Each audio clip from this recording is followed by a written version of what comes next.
মা, ও মা, আমি এসে গেছি। কি গো মা, দেখলাম বৌদির বাপের বাড়ি থেকে বৌদি অনেক শাড়ি এনেছে, তা তোমাকে কি একটাও দেয়নি?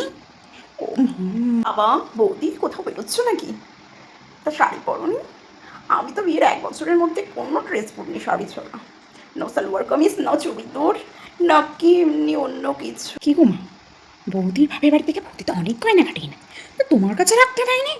আমি তো বাবা বিয়ের পরের দিনে গিয়ে আমার সব গয়নাগাটি আমার শাশুড়িকে দিয়ে দিয়েছিলাম। দাদাকে দেখলাম বৌদিকে দামি দামি মেকআপ লিপস্টিক এনে দিচ্ছে।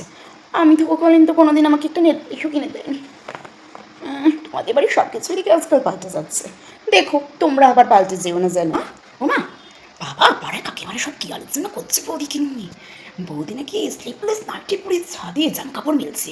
ছি ছি ছি ছি, আমি তো শ্বশুরবাড়ি যাওয়ার পর কোনোদিন নাইটিই বলতে পারলাম না এখন অব্দি। ছি মারছি। তুমি কিছু বলছো না বৌদিকে?